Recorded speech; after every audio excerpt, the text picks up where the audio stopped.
खगेश सिया मांडवी उर्मिला श्रुति कीरति बर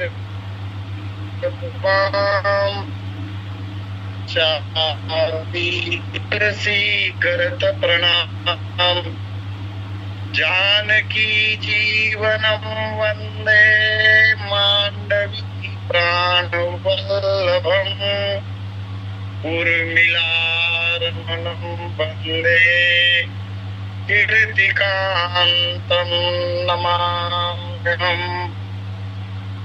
बालचरित कहि विविध विधि मन महु परम उछाओ ऋषि आगवन कहसी पुनि श्री रघुबीर विबाहु संग सखी सुंदर चतुर गावहि मंगल चार गमनी बाल मराठ गति सुषमायंग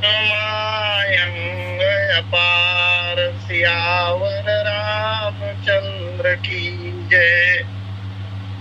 परमाराध्य भगवान श्री सीतारामचंद्र जी महाराज, भगवान भूपावन शंकर जी श्री सीताराम जी के चरण कमलों में नित्य अनुराग रखने वाले हनुमान जी महाराज, अहरनिश पूज्यपाद गोस्वामी जी महाराज,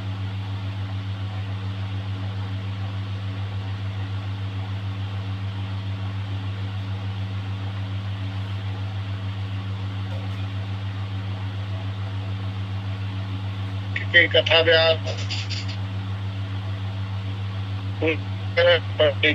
जी महाराज एवं तृतीय लिंग के कथा व्यास पूज्य चरण डॉक्टर द्विवेदी जी महाराज। आइए कुछ दिनों के अंतराल के पश्चात इस पटल पर जुड़कर कुछ कहने का सौभाग्य प्राप्त हो रहा है।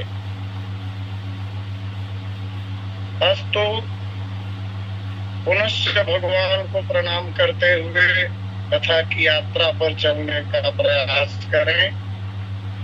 जैसा कि सर्वविदित है, विगत कुछ दिनों से श्री राम विवाह प्रसंग पर चर्चा चल रही है और पिछले कथा के क्रम में हम लोगों ने दर्शन किया था कि भगवान श्री रामचंद्र जी महाराज ने धनुष का खंडन कर दिया है। धनुष टूट जाने के पश्चात राजपुरोहित सतानंद जी महाराज ने श्री सीता जी को आदेश किया, सतानंद तब आय सुदीना सीता गमन राम पहि कीना। सतानंद जी ने आदेश दिया, धनुष टूटते ही हो तो विवाह हो चुका और विवाह पुरोहित करवाते हैं। इसलिए सतानंद जी महाराज ने श्री सीता जी को श्री राम के गले में जयमाला पहनाने के लिए भेजा अथवा आदेश किया। श्री सीता जी भगवान राम के निकट जा रही हैं और इसी का वर्णन करते हुए गोस्वामी जी महाराज कहते हैं, संग सखी सुंदर चतुर गावहि मंगल चार। श्री सीता जी के साथ में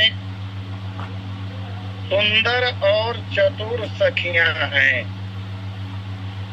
जैसा कि पुष्प वाटिका प्रसंग में हम लोगों ने दर्शन किया था, श्री सीता जी के साथ सदैव 8 सखियां विराजमान रहती हैं। ये 8 सखियां एक कथा के अनुसार श्री सीता जी की चचेरी बहनी हैं और भगवान की ये सभी शक्तियां। ग्रंथों में इन सखियों का नाम भी यथाक्रम प्राप्त होता है। चारुशीला जी, लक्ष्मणा जी, हेमा जी, क्षेमा जी पद्मगंधा जी, वरारोहा जी, सुलोचना जी, शुभगा जी, ये 8 सखियां हैं। और भगवान की क्रिया शक्ति के आधार पर यदि देखा जाए तो चारुशीला जो है वो भगवान की विमला शक्ति हैं, लक्ष्मणा जी भगवान की उत्कर्षणी शक्ति हैं, हेमा जी भगवान की ज्ञाना शक्ति है, क्षेमा क्रिया शक्ति है, पद्मगंधा योगा शक्ति है, वरारोहा प्रभवी शक्ति है, सुलोचना सत्या शक्ति है और शुभगा जी ईशाना शक्ति है। इसी शक्ति के बल पर भगवान समस्त ब्रह्मांड में शासन करते हैं। ये सब इन सखियों को प्रकृति भी माना गया। प्रकृति और पुरुष के रूप में भगवान स्वयं है। आह्लादनी शक्ति भगवान की श्री सीता जी हैं और प्रकृति के जो 8 अंग होते हैं उनके आधार पर यदि देखा जाए तो चारुशीला जी हैं अहंकार, लक्ष्मणा जी हैं आकाश, हेमा जी को कहा गया अग्नि, क्षेमा को कहा गया पृथ्वी, पद्मगंधा को वायु तत्व, वरारोहा को जल तत्व, सुलोचना को मन कहा गया है और शुभगा को बुद्धि कही गई है। इन सभी सखियों के साथ से भगवान को जयमाला पहनाने के लिए संग सखी सुंदर चतुर गावहि मंगल चार, मंगलाचार के गीत गा रही हैं। गति इनकी कैसी तो कहते हैं गवनी पाल मराल गति सुख मायंग अपार। बाल मराल की गति से, बाल हंस की चल से सखियों के साथ सीता जी राम जी के पास जा रही हैं और उनके अंगों में अपार परम शोभा जो है वह दिखाई दे रही है। सीता जी के साथ में जो सखियां हैं उनका वर्णन श्री मानस जी में बार बार आया है और हर जगह इन सखियों को कहा गया है और सयानी कहा गया है। सदा सीता जी के साथ रहती हैं। इनकी संख्या 8 है। फुलवारी लीला में भी यही सखी सीता जी के साथ में थी। जब श्री सीता जी गौरी पूजन के लिए चली थी तब स्वामी जी महाराज ने वर्णन किया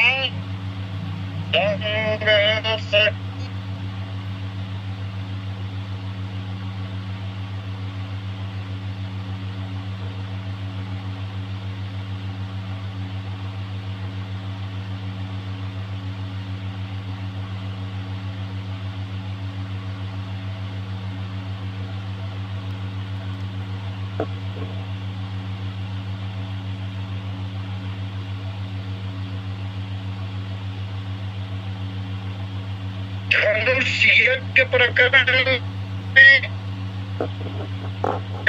सीता जी रंगभूमि में आई उस समय वर्णन किया गया चली संगल सखी सयानी गावत गीत मनोहर बानी। और अब जयमाल समर्पण के अवसर पर संग सखी सुंदर चतुर गावहि मंगल चार। तो इन सखियों का सुंदर होना, सखियों का चतुर होना और सखियों के द्वारा मधुर वाणी में मनोहर गीत गाना प्रायः सर्वत्र पाया जाता है। स्थान स्थान पर इनकी चतुराई दिखाई देती है। इसी प्रसंग में जब श्री सीता जी विदेह दशा को प्राप्त हो जाएंगी ना, आगे चलकर वर्णन आएगा, भगवान के निकट जब पहुंचेंगी, जिस परमात्मा का साक्षात्कार हृदय देश में कर रही थी, उन्हें प्रत्यक्ष जब श्री जी ने देखा तो विदेह दशा को प्राप्त हो जाएगी, भूल जाएगी कि मुझे श्री राम जी के गले में जयमाला डालनी है। तो उस समय इन सखियों की चतुराई देखते ही बनती है। सखियां समझाएंगी, सीता जी से कहेंगी, अनुरोध करेंगी, और गोस्वामी जी महाराज लिखते हैं, चतुर सखी लखी कहा बुझाई, तो पहिरा वहु जयमाल सुहाई। इसलिए इन सखियों को चतुर कहा गया। पुनः आगे भगवान भृगुकुल केतु शिरोमणि परशुराम जी महाराज का आगमन होगा, और जब कोलाहल मच जाएगा, राजाओं के द्वारा भी अड़चन पैदा की जाएगी, कोलाहल जब होने लगेगा तो पुनः ये सखियां अपनी चतुराई का दर्शन कराती हैं। कोलाहल सुनी सिय सकानी, सखी लेवाई गई जहाँ रानी। रानी के पास सीता जी को ले जाएंगी सुरक्षा की दृष्टि से, और इनकी चतुराई की पराकाष्ठा तो तब दिखाई देती है, भगवान परशुराम जब आएंगे, लक्ष्मण परशुराम का संवाद जो बहुत रोचक माना जाता है मानस जी में। परशुराम जी महाराज जब आएंगे तो परशुराम जी महाराज के गरजने के पहले बड़ी चतुराई से ये सखियां श्री सीता जी को परशुराम जी के द्वारा पहले आशीर्वाद दिलवा देती, प्रणाम करवाते हैं। भगवान परशुराम का शुभ आशीर्वाद सीता जी को मिल जाने के बाद फिर आशीष दिन सखी हर सानी, निज समाज ले गई सयानी। इसलिए इन सखियों को चतुर कहा गया, सयानी कहा गया। मंगल चार कर रही हैं, मंगल गीत गा रही हैं। गावहि सुंदर मंगल गीता, पंक्ति गोस्वामी जी ने दिया है। गावहि सुंदर मंगल गीता, लय लय नाम राम अरु सीता। यहाँ बड़ा मंगल का अवसर है, धनुष का टूटना मंगल है, और जयमाला का समर्पण जो है वो परम मंगल का अवसर है। इसलिए ये सखियां सुंदर मंगल गीत गा रही हैं। अच्छा, सखियों के मंगल गीत गाने में सखियों की भी शोभा है, अवसर की भी शोभा है, समय की शोभा है। मंगल समय में मंगल गीत गाए ही जाने चाहिए, यह शुभ माना जाता है।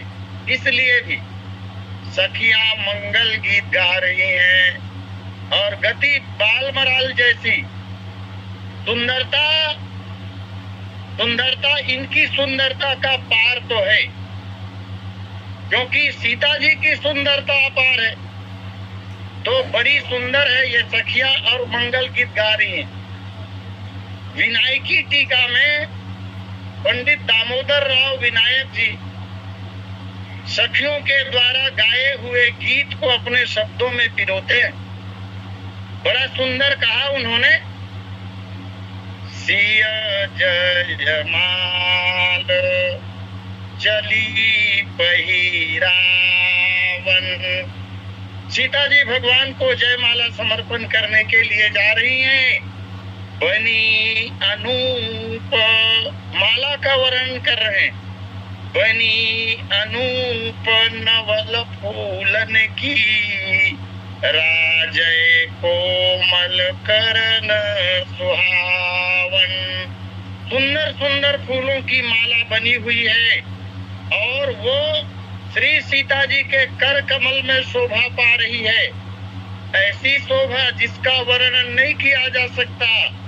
बनी अनूप नवन फूलन की, नए नए फूल चुनकर उनसे माला बनाई गई है। राजय कोमल करण सुहावन, सिय जयमाल चली पहिरावन। सुंदर अंग अंग सब सखियां, लागी मंगल गीत सुनावन। छबिवारी प्यारी नतन सारी, दमके दामिन दीप सजावन। बिजली की चमक को भी फीकी कर देने वाली साड़ी पहनी हुई है। सब सखियन सिर मोर जानकी। यद्यपि सभी सखियां जो है वो सुंदर है, परंतु श्री जानकी जी इन सब के बीच में सिरमौर है, मुकुटमणि है। सब सखियन सिर मोर जानकी, जिनके रघुनंदन मन भावन। मन्नी लाल प्राण धनवार्यो, जगदम्बिका प्रभा लगी पावन। सिय जयमाल चली पहिरावन। इस तरह मंगल गीत हो रहा है। सखी मध्य सिय सोहति कैसे, छबिगन मध्य महा छवि जैसे। आठों सखियों के बीच में श्री सीता जी कैसी शोभित हो रही है और कितना सुंदर। वर्णन गोस्वामी जी महाराज का, श्री सीता जी मध्य में है, सखियों की संख्या 8 है। सीता जी को मिलाकर 9, 4 एक ओर, 4 दूसरी ओर और बीच में श्री सियाजू। तो सखियों के बीच में श्री सीता जी कैसी सुंदर लग रही है। तो कहा गया जैसे छवि गण मध्य महा छवि जैसे। छवि समूह के बीच में मानो महाछवि शोभा पा रही हो। इस तरह सखियां जो है वो छवि की मूर्ति है, सखियों का समूह है। इसलिए छवि का समूह कहा गया। और श्री सीता जी महाछवि है, महाछवि। पुष्प वाटिका में भी बड़ा सुंदर दर्शन प्राप्त होता है। गोस्वामी जी महाराज ने अपने श्री मुख से श्री सीता जी की शोभा का वर्णन नहीं किया, क्योंकि श्री सीता जी की सुंदरता के वर्णन के पूर्व 2 माताओं की सुंदरता का वर्णन गोस्वामी जी महाराज कर चुके थे, जिसमें से एक माता पार्वती सुंदरता मर्यादा भवानी, सुंदरता की मर्यादा भवानी को कहा था। और दूसरे क्रम में वर्णन आता है मंदोदरी जी का। परम सुंदरी नारी ललामा। किसी ने गोस्वामी जी महाराज से पूछा होगा कि आपने श्री पार्वती जी को सुंदरता की सीमा कह दी और परम सुंदरी नारी ललामा कह दिया मंदोदरी को। तो मानस जी की जो नायिका है सीता जी, उसकी सुंदरता पर क्या ख्याल है आपका, क्या कहना चाहेंगे? जी महाराज ने बार बार यह बात कही है कि श्री सीता जी की सुंदरता के लिए उपमा प्राप्त नहीं है कवियों को। सब उपमा झूठी हो गई है, सब उपमा कवि रहे जुठारी। तो तब सुंदरता का वर्णन करने के लिए भगवान के मुख से ही वर्णन करवा दिया। पुष्प वाटिका में सखियों के साथ श्री सीता जी की शोभा हो रही है। और तब भगवान राम ने कहा, सुंदरता कहूँ सुंदर करई, छवि गृह दीप सिखा जनु बरई। ये भगवान श्री राम की वाणी है। जिस श्री राम को पुष्प वाटिका प्रसंग में ही श्री सीता जी ने अपने हृदय में बैठा लिया था, हृदय में जिसकी प्रतीति हो रही थी, उसी भगवान को आज रंग भूमि में प्रत्यक्ष देख रही हैं। और तब कवि कहते हैं, हंसन के छौना स्वच्छ सोहत बिछौना बीच, होत गति मोतिन की ज्योति जी नयामिनी। सत्य की सीता छवि गृह की है दीप शिखा, चली जय माल लय मराल मंदगामिनी। मंद गति से जा रही है। सोई दूर बसी सोई मूर्ति प्रत्यक्ष बसी। जो मूर्ति भगवान की हृदय में बसी है वही अभी सामने खड़ी है। चिंता मणि देख हसी शंकर की स्वामिनी। शंकर की स्वामिनी श्री सीता जी अतीव प्रसन्नता का अनुभव कर रही है। कैसे?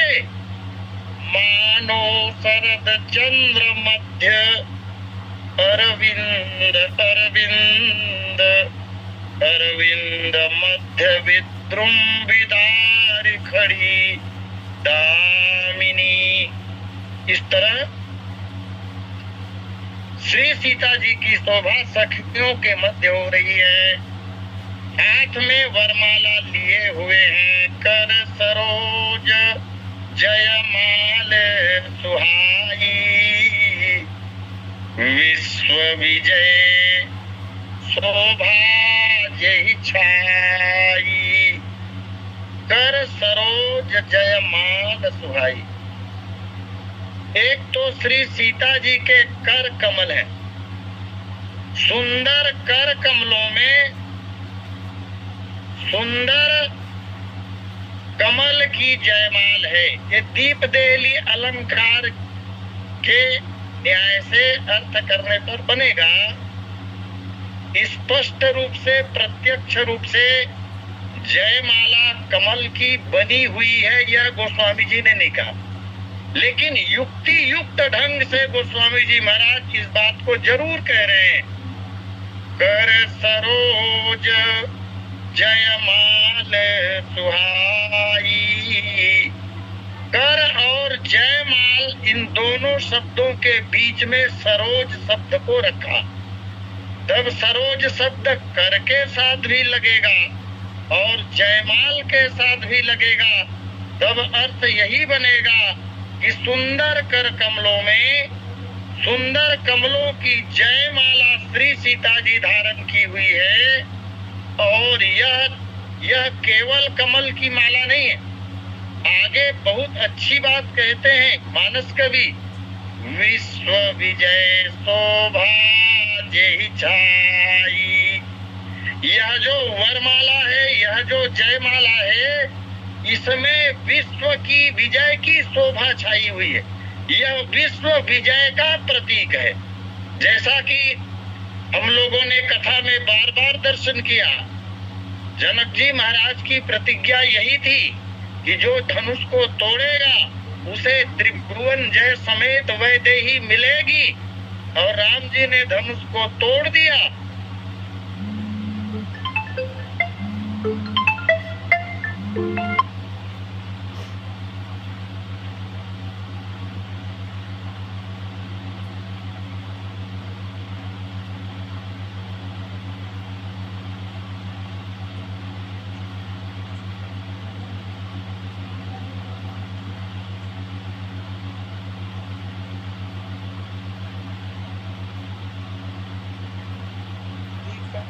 शब्दों का प्रयोग उपमा जब दी जाती है तो जिसके साथ उपमा दी जाती है उसके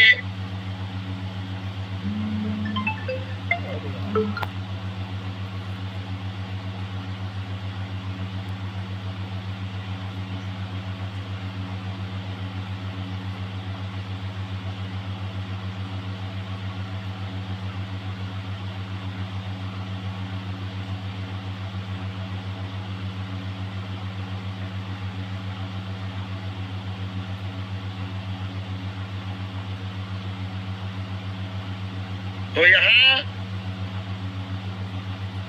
सुंदर जयमाल है। कर सरोज से संग की सुंदरता अर्थात जानकी जी के हस्त कमल का संग जयमाला को मिल रहा है। क्योंकि जयमाला भी कमल है और जानकी जी के हाथ भी कर भी कमल है, तो श्री जानकी जी के कर कमल का संग जयमाल का जो कमल है उसे मिल रहा है। और एक सुंदर बात और, श्री सीता जी की जो भुजाएं हैं वही मानो कमल की डंडी है और कमल की डंडी में कमल का फूल खिलता है। तो श्री सीता जी की जो भुजाएं हैं वो हो गई कमल की डंडी और श्री सीता जी की जो हथेली है वो हो गया कमल का पुष्प और हथेली में जो 5 उंगलियां हैं यही कमल फूल के दल है, पंखुड़ियां हैं। उसमें उस कर कमल में जयमाल जो है वो सुशोभित हो रहा है, माने सीता जी के कर कमल का संग जयमाल को मिल रहा है। पुनः भाव यह कि जयमाला बहुत सुंदर बना हुआ है। सरोज से कर की शोभा है, कर में जयमाल की शोभा है और जयमाल में विश्व विजय शोभा जय छाई, विश्व विजय की शोभा है। इसका तात्पर्य यह हुआ कि जो विश्व विजय करेगा वही इस माला को धारण करेगा। यह पहले से ही तय है। बंदी जनों ने घोषणा भी यही की थी कि त्रिभुवन जय समेत वैदेही बिनहि विचार बरई हठते ही। यहाँ एक बात गोस्वामी जी महाराज और बारीकी से कह रहे हैं, विश्व विजय जही छाई, शोभा जही छाई। छाई शब्द के माध्यम से गोस्वामी जी महाराज मानो संकेत करते हैं कि ब्रह्मांड में अनेक आभूषण हैं, अनेक वस्त्र हैं, अनेक वस्तुएं हैं, लेकिन इस जयमाला को छोड़कर विश्व विजय की शोभा दुनिया के अन्य किसी पदार्थ में नहीं है। वो अन्य बातों का प्रतीक हो सकता है लेकिन विश्व विजय का प्रतीक इस जयमाला को छोड़कर अन्य कोई भी हो ही नहीं सकता। इसलिए छाई शब्द का प्रयोग किया, इसलिए विश्व विजय की शोभा है। जयमाल जानकी जलज कर लई है, गीतावली में गोस्वामी जी कहते, जयमाल जानकी जलज कर लई है, सुमन सुमंगल सगुन की बनाई, मंजू मानहु मदन माली। उत्प्रेक्षा कर रहे हैं। ये फूल, ये माला की सुंदरता के कारण, चूंकि कामदेव मदन अति सुंदर माने जाते हैं और यह माला भी बनावट से इतना सुंदर है कि देखने से मानो ऐसा लगता है कि कामदेव ने स्वयं अपने कर कमलों से यह माला तैयार किया हो।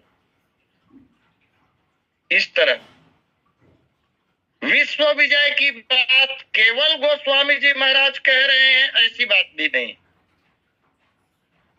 कौशल्या माता ने भी यह बात कही है जब भगवान का विवाह हो चुका, श्री जी बहू बनकर आई अयोध्या में, उस समय इस बात को माता कौशल्या ने कहा था, विश्व विजय जस जानकी पाई, आए भवन ब्याही सब भाई।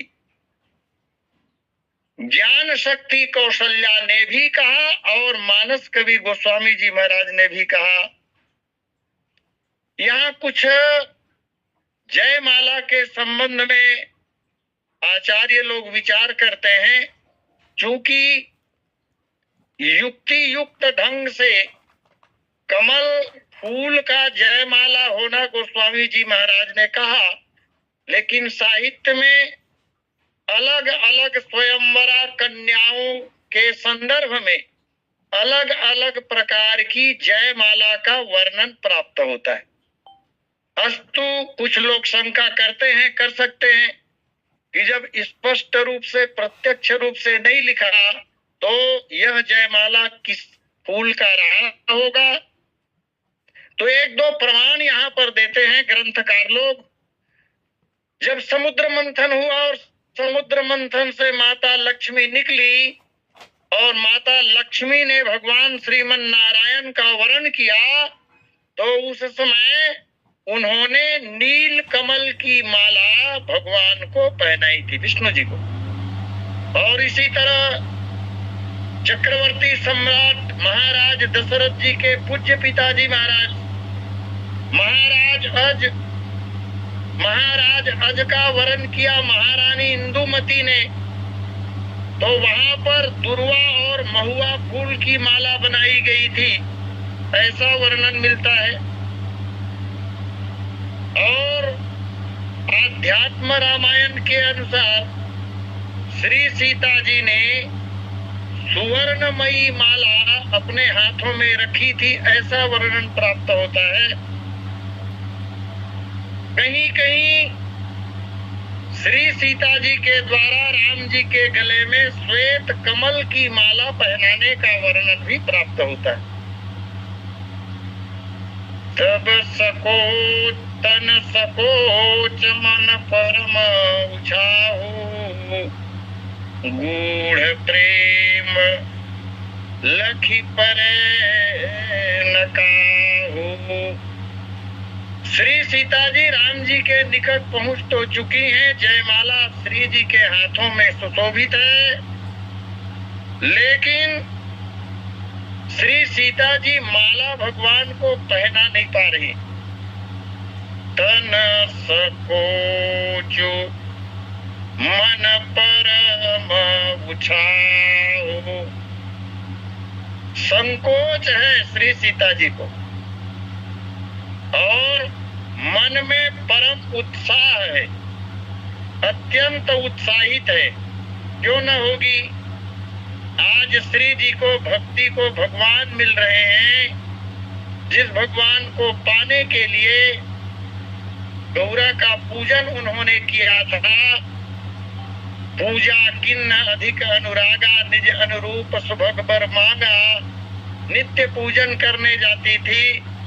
देवर्षि नारद जी महाराज से अपनी बात उन्होंने एक बार कही थी। जब उदास बैठी थी, नारद जी आए, नारद जी ने उदासी का कारण पूछा। तब श्री जी ने कहा था, मेरे मन में एक चिंता हो उठी है, भगवान मुझे कब मिलेंगे, भगवान मुझे कैसे मिलेंगे। आज वे परमात्मा प्राप्त हो गए, तब परमात्मा की प्राप्ति पर कैसा उत्साह मन में हुआ होगा, इसका वर्णन तो नहीं हो सकता। पुनश्च तन सकोच मन परम उछाहु, गूढ़ प्रेम लखी परे न काहू। गूढ़ प्रेम, श्री सीताराम जी का जो प्रेम है वो गूढ़ प्रेम है, इसे दुनिया भला कैसे जान सकती है। इसके कारण विलंब हो रहा है जयमाल पहनाने में, उसके कुछ कारण और हैं। आइए समय पूर्णता पर। अस्तु यही वाणी विराम। सादर आमंत्रण आदरणीय पटेल जी को। बोलिए सियावर रामचंद्र की जय। बोलिए सियावर रामचंद्र भगवान की जय। सत्याचार्य जी को बहुत बहुत धन्यवाद। श्री रघुवीर विवाह के अंतर्गत श्री सीता स्वयंवर प्रसंग में जयमाला पहनाने के समय कोडनाथ के द्वारा तन सकोच मन परम उछालू, गूढ़ प्रेम लखी परई न पाऊ। सुशील स्त्रियों के गुणों में लज्जा मुख्य गुण है। संकोच लज्जा मानो, लज्जा ने नख से लेकर सीखा तक सभी शरीर को व्यापा है। और फिर सीता जी तो सुख सने शोभा उत्थानी है। इस परम उत्साह का निदर्शन प्रारंभ में गौनी बाल मरार गति कहकर गोस्वामी जी ने किया है। श्री सीता जी के मन में अत्यंत उत्साह उत्सुकता है कि कब समीप जाऊंगी और जयमाल गले में पहनाऊंगी, पर शरीर उतने ही प्रमाण में निरुत्साहित स्थिति हो रहा है और प्रेम और लज्जा के प्रभाव से। शुद्ध प्रेम निस्वार्थी निष्काम हृदय का स्वाभाविक धर्म है। प्रेम हृदय में रहता है, मन से जब प्रकट किया जाता है तब उसके आदि शरीर और क्रिया दिखाई देती है। आपको सुनने वाले विशिष्ट